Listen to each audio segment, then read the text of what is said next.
మెదక్ జిల్లా వెల్లుర్తి మండలం మన్నేవారి జలాల్పూర్ గ్రామంలోని శ్రీ మహంకాళి మాత దేవాలయంలో ఆదివారం శ్రావణ మాసం బోనాల ఉత్సవాలు ఘనంగా నిర్వహించారు. ఆదివారం శ్రావణ మాసం ఉత్సవాలు పురస్కరించుకొని అమ్మవారికి పంచామృతాలతో అభిషేకాలు, అష్టోత్తర నామాలతో పూజా కార్యక్రమం నిర్వహించారు. ఆలయ ప్రాంగణంలో లలిత సహస్ర పారాయణం, అమ్మవారికి కుంకుమార్చన కార్యక్రమాన్ని నిర్వహించారు. ఈ సందర్భంగా ఏర్పాటు చేసిన సాంస్కృతిక కార్యక్రమాలు ఎంతగానో ఆకట్టుకున్నాయి. సాయంత్రం అమ్మవారికి బోనాల ఊరేగింపు కార్యక్రమాన్ని నిర్వహిస్తామని ఆలయ వ్యవస్థాపకులు కావేరి సత్యనారాయణ తెలిపారు. ఈ కార్యక్రమంలో నర్సాపూర్ నియోజకవర్గ కాంగ్రెస్ పార్టీ ఇన్ఛార్జి ఆవుల రాజిరెడ్డి, జిల్లా గ్రంథాలయం బోర్డు చైర్పర్సన్ సువాసిని రెడ్డి ముఖ్య అతిథిగా హాజరయ్యారు.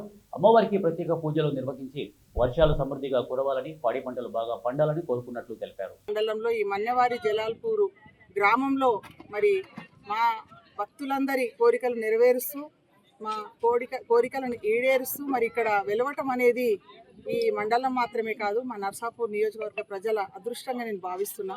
ఎందుకంటే ఇంత పెద్ద అమ్మవారి విగ్రహం ఎక్కడ కూడా లేదు. ప్రథమ స్థానంలో నిలుస్తారు అమ్మవారి హైట్ విషయంలో. ఇకపోతే ఇక్కడికి మొదటిసారి వచ్చినప్పుడే అసలు అమ్మ కళ్ళల్లో నిలిచిపోయింది నాకైతే. అసలు కళ్ళు మూసినా తెచ్చిన అమ్మవారి మొహం కనిపిస్తూ ఉంటుంది, అంత శక్తి స్వరూపిణి.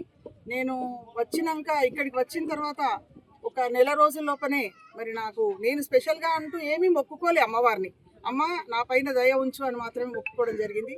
ఒక నెల రోజుల లోపనే నాకు మరి గ్రంథాలయ సంస్థ చైర్మన్గా మరి మా గౌరవ ముఖ్యమంత్రి రేవంత్ రెడ్డి గారు మరి నాకు పదవి ఇవ్వటం, నేను అది అమ్మ ఆశీస్సులని అనుకుంటున్నాను. నా మనసంతా ఎప్పుడు ఇక్కడే ఉంటుంది. కాకపోతే కొంత సమయాభావం వల్ల రాలేకపోతాను, కానీ దాదాపుగా కనీసం నెలలో ఒకసారి అయితే తప్పకుండా అమ్మవారి దర్శనం చేసుకుంటున్నా.